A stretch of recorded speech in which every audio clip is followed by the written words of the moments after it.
Alrighty, my friends. It is noon on like this super gross Friday, but at least it's not snowing. It's like wet and rainy and cold, and I've already had kids playing out in the 50-degree rain. God bless them. I remember when I used to do that. Um, but at least it's not snowing. And I was talking with somebody from Arizona, and it's already almost 110 degrees out there. So very crazy. I was actually on the phone with somebody, an investor, this morning, and talking about re-regionalization of food. And I just want to put this bug in everybody's ear. Um, folks, as you are looking at how you are spending your money, where you're spending your money, all that good sort of stuff, it's going to be really kind of incredibly important to be able to understand the global climate weirding, as Tom Friedman calls it. Um, in terms of investments in the food space. Okay, it's gonna really affect how and where money gets spent in our businesses and in our distribution chains and all of that good sort of stuff. So anyway, so hey, and what are we talking about on Fridays except we are talking about outgoing money, right? And this is the week that we talk about results. So in the first week of talking about all of this, we looked at, pardon me, I've got a very itchy eye. We looked at telling the truth of our outgoing money, okay? And that looks like, if you're in business, looking at your profit and loss statement and your balance statement. If you're a regular everyday person, not watching these things because you're part of a business, it looks like understanding your budget.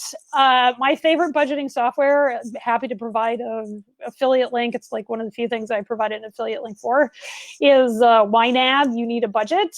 Ping me if you want the link for that. And that's how we do it, both for the business and for the family. Okay, so it was all about telling ourselves the truth. Oh, okay. Do you tell yourselves the truth of your outgoing money? And then what do you think about the outgoing money? Okay, because what this really comes, yesterday's stuff and today's stuff really comes down to is the difference between money being neutral and what we think about money, and whether or not it is neutral. Because a lot of times, especially with our outgoing money, what we our thoughts about money are what we think is the truth, but really it's the like numbers in the bank account. It's the numbers on the profit and loss. That is the truth. And when we look at our businesses, or we look at our personal net worth or whatever, that number is a reflection of the value you have put out into the universe. Okay. And there are lots of different ways to think about that, but it's not a reflection, my friend, on your value as a human being. Okay. Like, for example, come here, Molly. Yeah. This is a person who has a ton of value as a human being and almost no net worth. And I'm not just saying that because she brought me vanilla seltzer water, right? What are you talking about? I am talking about value versus valuing yourself. Okay. It's okay. She's almost 9. She doesn't have to understand this. Thank you, sweetheart. Right? We would never say Molly is not valuable based on the size of her bank account. Where is it written as we become adults? That's how we measure ourselves. That we somehow measure ourselves by the debt we've accumulated in like the years it's taken us to get to Friday, May 1st, 2020. I never valued myself by the money in my bank account until I started making money, and I started making it mean something about myself. And I think that's probably true around a lot of people. Okay. And that's why we do the work that we do. It's because money is neutral, and the money that you owe is neutral. And coming from that place, understanding all of your thoughts and all the feelings that those thoughts create, and then just developing the capacity to understand where you are, amount of money, what you think about that amount of money, and how you feel about that amount of money. We call that the capacity to have. That's the capacity to have the results that you have. And the more capacity that you have, the more you develop the ability to look at the amount of money that you owe, whether it's school loans or mortgage or commercial debt or whatever, as not meaning anything about you. Okay? The faster you will be able to decide what you want and want what you want and create results and decide on what results you want. Okay? Because decision making is sexy. Just had a conversation with a client about this, right? When we are attracted to people who make decisions about who they are in the world and how they show up in the world and the things that they do and the people that they work with. But when decision making is really, frankly, fairly easy, is when you know what results you are trying to create in the world. Okay?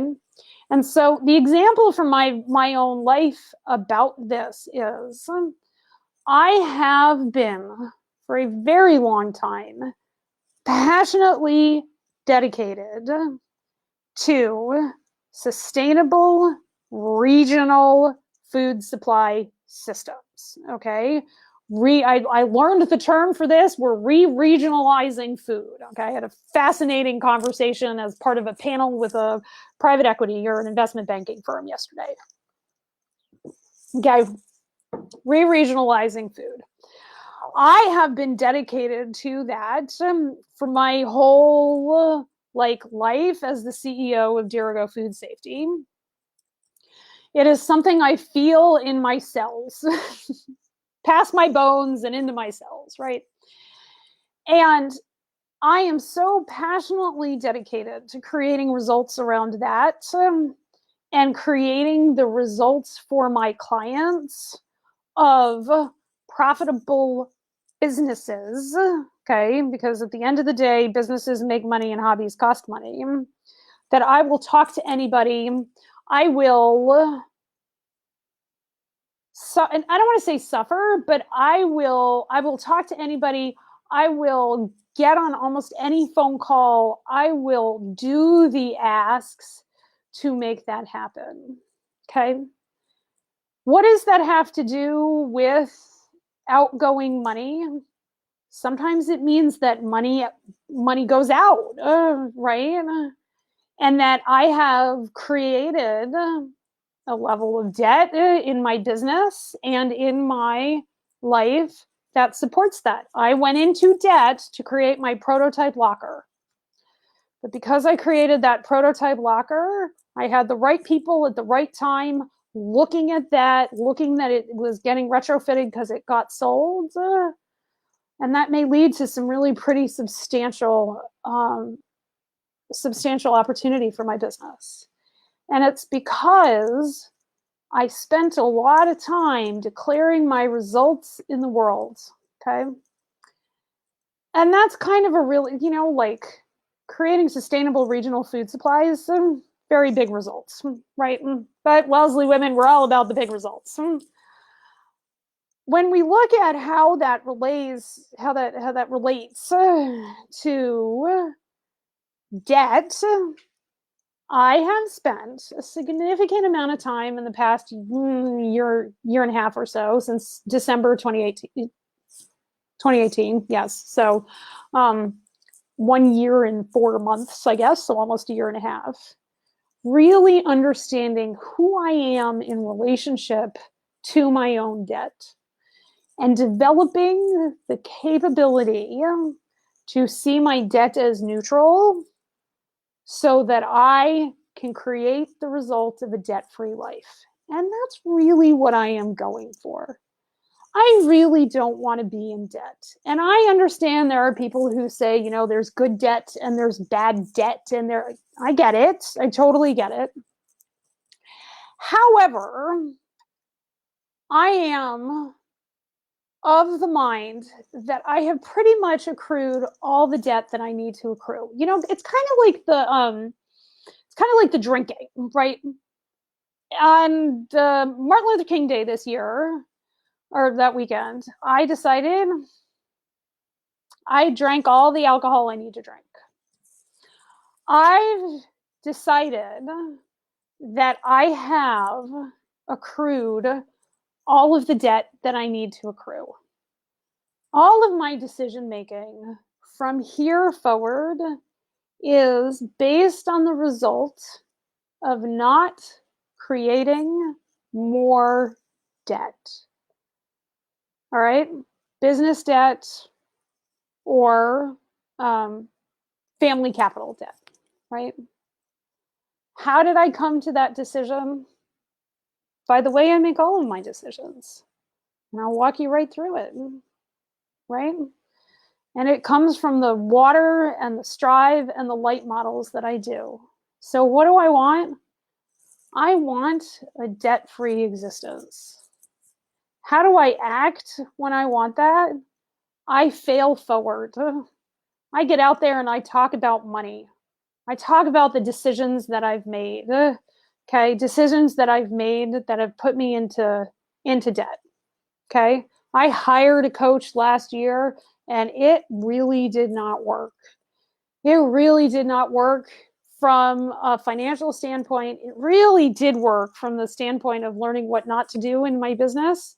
I've spent a lot of time cleaning up after what I did with that coach. Okay, but I went into debt for that. And I can see how that didn't work out for me.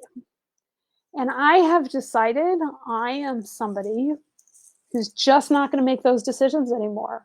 I'm done. I've accrued all the debt that I need to accrue. I accrued debt to go to school. I accrued debt to buy a house. I accrued debt to build my prototype. I accrued debt in the business for a variety of things, and it's just not happening anymore. So how do I act? Well, one of the things that I do is I look at the actions I have taken that have accrued debt, and I look at the results that those have created. And when I turn and face the truth of my feelings, the truth is that when I constrain myself to a debt-free life, and I decide that's a result that I want, I feel relief. I feel relief. And that feels amazing. I can feel it, like the relief as I say this out loud, because I'm not sure I've really said it out loud. Like I've said it to myself, but I don't know that I've really said it out loud. But what is this week all about? It's about creating results in our life, right? One of the ways we create results is we acknowledge them and we hold ourselves accountable to them. And we are vulnerable to our results and we are vulnerable to other people. And that's exactly what you're seeing here, right? It's being vulnerable and being courageous and coaching courageously to show everybody who's out there what it looks like to be courageous and vulnerable, because this is what it looks like, folks. This is what it looks like. It looks like being on a Facebook Live and really understanding that I'm done with debt. And understanding that that means something about my business. It really does, because there's a lot of my business that I have built on short-term debt and long-term debt, as lots of businesses are, right? And I can find all the reasons why that was reasonable back then. That's not who I am anymore. And that's been a journey since December of 2018, right? And so when I turn and I face the truth of my feelings, I am simultaneously relieved, and I can also feel apprehension about, well, wait, what's going to happen when next week my coach opens up her program, which I know costs $25,000. And do I have the money to pay for it? Well, guess what? I have a conversation with my bookkeeper and I know, like I know what money I have in reserve and what I've been saving. And I will know whether or not I'm going to apply for that program based on whether or not I'm willing to go into debt. And the answer is I'm not willing to go into debt. So if I don't have the cash on hand to do that, I'm not doing it. And it's totally okay. I'm still in one of her coaching programs that's totally valuable that I haven't finished. And her program will come around again next year, I'm sure. And then I'll make sure that I'm in the place to pay for that in cash. And there we go. Right. And that's what that looks like. It's having apprehension and sticking to the results that I am creating anyway.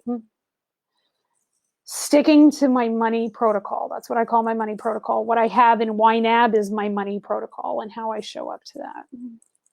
What evidence do I build? The evidence that I build is I may miss out on things because I'm not willing to go into debt. But I think about that and I'm like, well, I've taken advantage of opportunities because I have gone into debt. But what have I left on the table? Like what things have I not been able to take advantage of, or things that I haven't been able to enjoy because of the money aspect of it? So I build evidence that there's probably things I've missed out on because I've been in debt. Okay, whether I spent, it's the difference between going on vacation, knowing that it's entirely paid for, versus going on vacation, trying to conserve money because you're going into debt, going on vacation. And imagine the qualitative difference in those two vacations. Imagine the qualitative difference in knowing that you're just paying for your home improvements in cash and not taking out a home equity line of credit. It's that difference, right? It's the difference of knowing I can support myself and reduce the debt and live that way within that constraint. And constraint is always a beautiful thing to me. Constraint always works out super, super well in my life, and I love it. Okay. And so then what result am I going to create? I'm going to create the result of no more debt, right? I'm going to get myself to a place where I'm not accruing debt and able to pay off the debt that I have.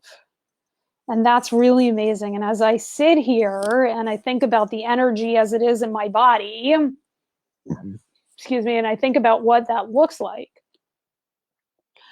I think that there are so many amazing results that I can create from that. Imagine what I'm going to be able to teach the kids, right, about their relationship with debt and what result my kids will be able to create. Imagine the conversations I'll be able to have with other business owners and being an example of what's possible from a space of, pardon me, my soda is like dripping all over. So the soda fairy came, but the soda fairy is almost 9 years old and doesn't quite get that you can't get water all over the top of the all over the top of the container. But the example that I'm gonna put out there, the example of being in possibility and being an example of what's possible, being an example of living my life according to how I'm really called to live it, and being in leadership and being an example of leadership through love, right? Because that's what that's really what I'm about, when I when working with my coach, and talking about who are we out in the universe and the exercise we do about that. Like, who I am out there in the universe is somebody who develops and creates and is leadership through love. And what does that look like as it relates to outgoing money? Looks like what we're doing right here on this call, folks. It looks like leading myself with love and deciding I'm done accruing debt. There we go. I've got all the things. I'm done accruing debt. I'm not going into debt to, pay another $4,000 for a computer. Thanks, Macintosh. And it's totally fine. It's totally fine. It feels super amazing. And so from there, and from really understanding that, I want to keep testing this thought so that I know my commitment to that. And so I go through a strive protocol. So we just did the water questions. And now we're going to do the strive questions, which am I safe? Am I physically safe to not accrue debt, to live a life without debt? Absolutely. Am I financially safe? Well, this is where the constraint comes in, right? Because there are people who are going to tell me there's good debt and there's bad debt. And then I should be able to go into debt to make more money. It takes money to you got to spend money to get money, right? I've spent a lot of money. I've spent all the money getting money, right? And I don't want to spend money I don't have. So am I financially safe to do that? I am. I think like I literally am. Like that's literally a rock solid financial place. Not spending money you don't have is a rock solid financial place to be. Am I emotionally safe to do that? So that's the third question in the safe questions in Strive is, am I emotionally safe to do that?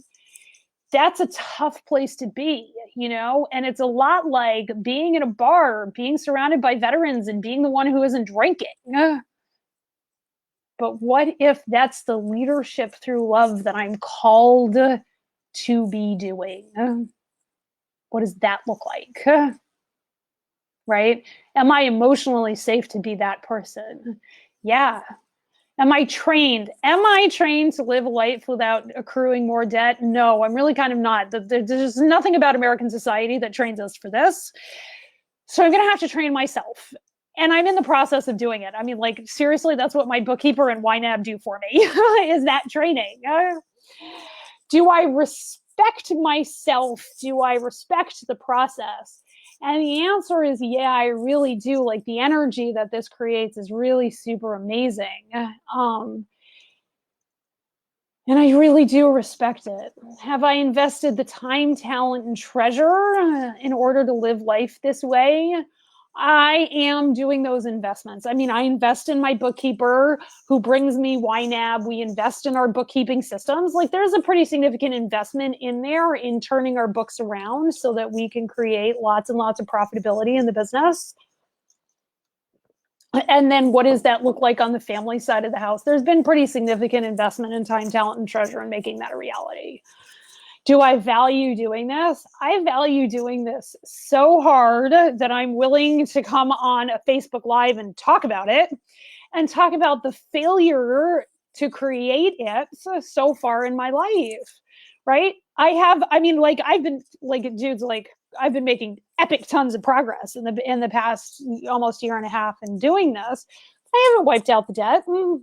I haven't wiped out the debt, and that was my impossible goal for last year, was to wipe out all the debt. It didn't happen, right? And I value this so highly. I'm willing to be an example of what's possible, of what it looks like to fail forward and keep going no matter what. Am I empowered to stand in fear and discomfort and failure? I am. Like, I can't even tell you the knot I have in my stomach and the fear I have in my stomach of what people are going to say when I talk about this. I'm a business consultant. I'm not supposed to talk about failure. It's all supposed to be, like cupcakes with cherries on top. And that's not what I sell. I sell like the grind and the possibility that the grind gives us. But you know what the grind is? It's full of fear and discomfort and failure. Right? But that's being in the arena. That is getting muddy and being surrounded by the people who are willing to get muddy with me. And that's amazing. And that feels super amazing. And so on the other side of the headache and the knots in my stomach is the fear and discomfort and the worry about being judged. And I'm totally willing to stand there to be an example of what's possible and really lead people with love, starting with love for myself. And so when I move from that strive protocol into a light protocol, what does that look like? Because the L in light stands for look. It looks like really really being vulnerable. It looks like really evaluating, doing lots and lots of after action reports, because I like do a lot of after action reports. You can take the girl out of the army, but you can't take the army out of the girl, around how I show up in the world and what do I do, and doing after action reports on the Facebook Lives. I'm about to, so it's the 1st of May. So over this weekend, I'm going to do my monthly stats and going through the process that I taught you. Because the first thing I do is I tell myself the truth about the size of my email list and the number of people who watched videos and all that sort of stuff.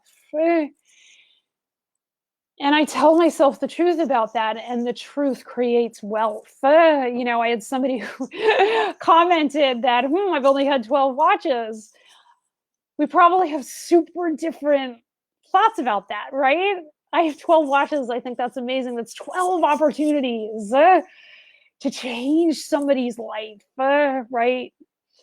And so what does my integrity tell me? My integrity tells me that when I lead through love and I make decisions around my own leadership through love, and I make this decision about I'm done accruing debt, that creates amazing possibility in my life. That this, I don't want to say anxiety, but this discomfort that I'm feeling right now is exactly where I'm supposed to be to create the change in the world that I am out here to create. Does that feel gentle? In an odd kind of way, it really does, because it feels like a very calm, gentle, and I have this Post-it note next to me that I actually put here because of my tech issues this week. But the second half of the Post-it note is, I can handle it. And isn't that thought gentle? I can handle it. And I can be sufficient no matter what. And I can be proud of myself no matter what. All of the thoughts that come from there, they're all thoughts that are gentle. And they're super helpful. They feel really helpful. The H in light is all about helpful. And I can see how helpful it is to me to be in this calm energy space. And does it build trust and credibility?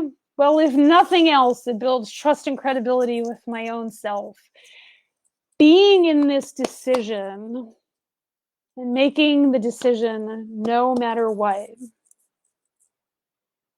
is a place of trust and credibility with myself, and knowing that I have my own back no matter what. And that feels amazing. And I know, as I have I have a whole bunch of sales conversations this afternoon, that I'm going to come to those sales conversations from a place of calm centeredness and serve my clients no matter what. And that's pretty amazing. And I love that. And that builds trust and credibility. It puts value out there. Okay. So if you were willing to be that vulnerable to yourself and decide what results you wanted to create, even if they're not the results of, saying I'm going to live a debt-free life is like a pretty radical result, right? What if yours doesn't have to be that radical, right? Yours can be, I'm going to stop beating myself up about my debt, because I promise you don't get to the point where I am over here until you stop beating yourself up around your debt. Maybe just start there. That would be a great place to start. An absolutely great place to start. And we'll have more conversations about that as the week goes, as like this unfolds. Okay. So I love you all. I want to remind you that tomorrow is Science Saturday, and we are going to be covering more of the science around coronavirus, and I really base that on some things that are going on in the world. I'm probably going to be talking about public health in enclosed spaces as people work together. You know, we had an executive order keeping the meat plants open and things like that. And I'm going to talk about public health best practices as it relates to that, because epidemiology and public health is totally science, and some other science things and things that we're learning about coronavirus. So we're going to be doing that at 12 o'clock tomorrow, maybe back in my Carhartts, because this rain is supposed to clear up.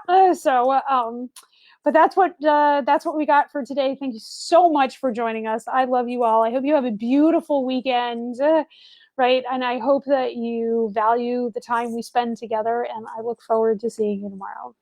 Have a great day, everybody. You're absolutely amazing people. Bye-bye.